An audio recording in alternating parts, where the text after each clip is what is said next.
நீங்க ஒரு better investor ஆகணுமா? இப்போ இருக்கிற சிச்சுவேஷன்ல எப்படி உங்க முதலீட்டு பாதையை அமைச்சுக்கணும்னு தெரியணுமா? உங்களுடைய கேள்விகளை சரியான எக்ஸ்பர்ட்ட கேட்கணும்னு தோணுதா? அப்போ நாங்க நடத்துற M2W 3.0 இன்வெஸ்டர் கான்க்ளேவ்ல கலந்துக்கங்க. ஒரு நாள் முழுதும் முதலீடை பத்தி தான் பேச போறோம். நல்ல இன்வெஸ்ட்மெண்ட்ஸை பத்தி தான் பேச போறோம். கீழே கொடுத்திருக்கிற எண்ணுக்கு மெசேஜ் பண்ணுங்க. எங்க டீம் உங்களை கான்டாக்ட் பண்ணுவாங்க.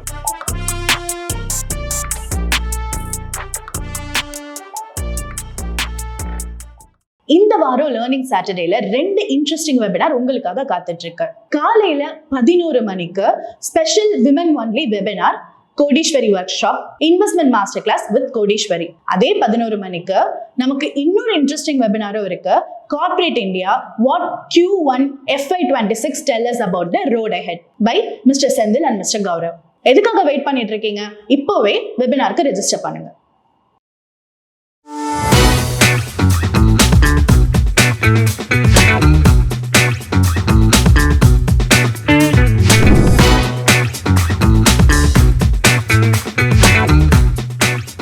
குழந்தையின் படிப்பு செலவுக்கு எப்படி பிளான் பண்ணலாம்?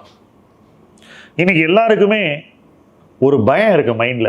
குழந்தை பிறந்தா அந்த குழந்தைய படிக்க வைக்க நிறைய செலவாகுமே, அதெல்லாம் எப்படி மேனேஜ் பண்ண போறோம்? பல பேர் இந்த பயத்துல குழந்தை பெற்றுக்கொள்வதையே போஸ்ட்போன் பண்றாங்க. பல பேர் அதை தவிர்க்கவும் செய்யறாங்க. நிறைய ஃபேமிலிஸ்ல சிங்கிள் சைல்டு இருக்கிறதுக்கு இது முக்கியமான ஒரு காரணமாகவும் இருக்கு. பட் இதை ஒழுங்கா அணுகுனாக்கா நிச்சயமா இதை பெட்டரா பிளான் பண்ண முடியும்ன்றது என்னுடைய கருத்து. நான் ஒரு சிம்பிளான மெத்தடை இந்த வீடியோல உங்களுக்கு சொல்ல போறேன். அதுதான் இந்த பேசலாம் பர்சனல் ஃபைனான்ஸ் வீடியோனுடைய டாபிக். குழந்தை பிறந்த மாதத்திலிருந்து மாதம் நீங்க ஒரு 6000 ரூபாயை சிஸ்டமேட்டிக்கா இன்வெஸ்ட் பண்ணுங்க. சிஸ்டமேட்டிக்கா இன்வெஸ்ட் பண்றத ஒரு வழக்கமா வச்சிருங்க. வருஷம் நீங்க 72,000 ரூபாய் அந்த குழந்தையின் படிப்புக்கு மாதம் 6000 என்ற விகிதத்தில் சேவ் பண்ண போறீங்க. 5வது வயதுல ஸ்கூல் அட்மிஷனுக்கு நீங்க 1 லட்ச ரூபாய் வெளியே எடுக்க போறீங்க. உங்களுக்கு எவ்வளவு ரிட்டர்ன் எதிர்பார்க்கணும் அப்படின்னு ஒரு கேள்வியும் இருக்கும். 12% ரிட்டர்னை நீங்க எதிர்பாருங்க. அதுக்கு மேல ரிட்டர்ன் வந்தா சந்தோஷம். பட் 12% ரிட்டர்ன் நீங்க தாராளமா எதிர்பார்க்கலாம். ஸோ 12% ரிட்டர்னை கணக்கில் கொண்டு 5 ஆண்டுகள் கழித்து 4,86,622 ரூபாய் உங்ககிட்ட இருக்கும். இந்த 4,86,622 ரூபாயிலிருந்து நீங்க 1 லேக் வெளியே எடுத்துட்டா பாக்கி இருக்கிற 3,86,622 அப்படியே விட்டுருங்க. காம்பவுண்ட் ஆகட்டும். தொடர்ந்து நீங்க 6,000 ரூபாய் போட்டுக்கிட்டே இருங்க. மாசம் 6,000 ரூபாய் போட்டுக்கிட்டே இருங்க. வருஷம் நீங்க 80,000 ரூபாய் அந்த படிப்புக்கு எடுப்பீங்க அப்படின்னு நான் இப்போதைக்கு அஸ்யூம் பண்றேன். அப்படி எடுத்தீங்கன்னாக்கா மாசம் நீங்க போடுற பணமே வருஷம் நீங்க பே பண்ற ஃபீஸுக்கு கேபிட்டல்லையும் கொடுத்துரும். ஸோ வருஷம் நீங்க ஸ்கூல் ஃபீஸ் பே பண்ணுறதுக்கு ரொம்ப சிரமப்பட தேவையில்லை. 80,000 உங்க கையில கிடைச்சிரும். பாக்கி இருக்கக்கூடிய பணத்தை நீங்க டாப் அப் பண்ணிக்கலாம். இதெல்லாம் முடிஞ்சு அந்த குழந்தைக்கு 18 வயசு ஆகும்போது எவ்வளவு பணம் உங்ககிட்ட இருக்கும் அப்படின்னு இப்போ நான் சொல்ல போகிறேன். நீங்கள் பண்ணியிருக்கிறது 18 வருஷத்துக்கு மாதம் 6,000 கட்டுறது. அவ்வளோதான் நீங்கள் பண்ணியிருக்கிறது. அதுக்கு மேலே நீங்கள் எதுவுமே பண்ணல. ஸ்கூலில் சேர்க்கறதுக்கு 1 லேக் ட்ரா பண்ணுறீங்க. அதுக்கப்புறம் வருஷம் 80,000 ட்ரா பண்ணுறீங்க. இது எல்லாம் பண்ண பிறகும் 18th இயரில் உங்ககிட்ட 15,71,514 ரூபீஸ் இருக்கும். இது அந்த குழந்தையின் மேல் படிப்புக்கு உதவக்கூடிய ஒரு தொகையாகவும் அமையும். சப்போஸ் உங்களுக்கு இன்னும் ஒரு ஹையர் அமௌண்ட்டை திரட்டணும், இன்னும் அந்த குழந்தையின் மேல் படிப்பை ஒரு சிறந்த இடத்துல அதிக செலவு பண்ணி செய்யணும் அப்படின்னு இருந்தாக்கா நீங்கள் இந்த குழந்தையின் வளரும் பருவத்தில் தாராளமாக உங்கள் எஸ்ஐபி அமௌண்ட்டை ஏற்றிக்கலாம். எவ்வளோக்கு எவ்வளோ உங்களுக்கு அதிக பணம் வேணுமோ கணக்கு போட்டு அந்த எஸ்ஐபி அமௌண்ட்டை ஏற்றி தொடர்ந்து ஒரு 10 வருஷத்துலேருந்து 15 வருஷத்துக்கு நீங்கள் கண்டினியூ பண்ணிங்கனாக்கா தாராளமாக அந்த குழந்தையின் படிப்புக்கு தேவையான மொத்த பணமும் இந்த சேமிப்பு மூலமாக வந்துடும்.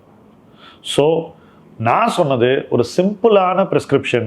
வெறும் 6,000 ரூபீஸ் 18 இயர்ஸுக்கு மாதம் சேவ் பண்ணுங்கன்றது. அதை விட நிறைய விஷயங்களை நீங்கள் செய்ய முடியும். அதற்கான சக்தி உங்களில் பல பேருக்கு இருக்கிறது. கணக்கு பார்த்து அதை சரியாக செய்ய வேண்டும். தாராளமாக இந்த கணக்கை நம்ம எத்தனையோ பேருக்கு போட்டு கொடுத்துருக்கோம். சக்ஸஸ்ஃபுல்லாக அவங்க பண்ணியிருக்காங்க.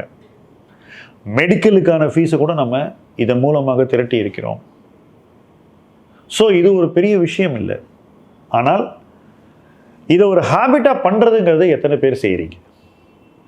ஸோ குழந்தையின் படிப்பை பற்றி வருஷா வருஷம் எத்தனை பேர் கவலைப்படுறீங்க? அந்த ஃபீ கட்டுற நேரம் வந்தாக்கா லோன் வாங்கி எத்தனை பேர் கட்டுறீங்க? அந்த லோனுக்கு நீங்கள் கட்டக்கூடிய இஎம்ஐயை நீங்கள் அந்த குழந்தை பிறந்த நாள்லேருந்து கட்ட ஆரம்பிச்சிங்கன்னா கடனாளியாக இல்லாமல் சொத்து சேர்த்து குழந்தைய படிக்க வைக்கிறனாங்க நீங்கள் மாறிடுவீங்க. ஸ்கூலில் சேர்க்குற வருஷத்தில் லோன் ஆரம்பிக்குது. வருஷா வருஷம் நிறைய பேர் வாழ்க்கையில் இந்த லோன் இருந்துக்கிட்டே இருக்குது. ஒரு வருஷம் கூட லோன் இல்லாமல் அவங்க குழந்தைய படிக்க வைக்கிறது இல்லை. இது முழுவதும் தவிர்க்கப்பட வேண்டியது. தவிர்க்கணும்னா பிறந்த உடனே நீங்கள் ஒரு 6,000 கட்ட ஆரம்பிங்க. ஸ்டெடியாக கட்டிக்கிட்டே இருங்க. வேறு எதுவுமே செய்ய வேணாம். இதை செஞ்சாலே உங்களுக்கு வருஷா வருஷம் ஃபீஸு உங்கள் பணத்துலேருந்தே கிடச்சிரும். ஃபஸ்ட்டு லோனுக்கே போக மாட்டீங்க. இதெல்லாம் முடித்து 18th இயர்லேயும் உங்ககிட்ட ரொக்கமாக 15.71 lakhs கிடைக்கும். எப்படி இந்த பிளான்? குழந்தைகள் படிப்பை இப்படி அணுகினால் இது சரியான நேரமா குழந்தையை பெற்றுக்கொள்ள, இன்னொரு குழந்தையை பெற்றுக்கொள்ளலாமா, இது போன்ற கேள்விகளை நீங்கள் தவிர்த்து விடுவீர்கள். இக்கனாமிக்காக திங்க் பண்ண ஆரம்பிக்கும் போது உங்கள் லைஃப்லேயும் நிறைய கிளாரிட்டி வரும். நிறைய விஷயங்கள் உங்களுக்கு தெளிவாக புரியும். பயம் போய்விடும், நம்பிக்கை வரும். அந்த நம்பிக்கையோடு நீங்கள் குழந்தையை வளர்ப்பீர்கள். இதை விட என்ன கேட்கணும்? இப்படிப்பட்ட டாபிக்ஸை தொடர்ந்து இந்த சேனலில் பேசலாம். பர்சனல் ஃபைனான்ஸில் பேசிக்கிட்டே இருப்போம். இணைந்து பயணிப்போம். முதலீட்டு களம் உங்கள் களம். நன்றி.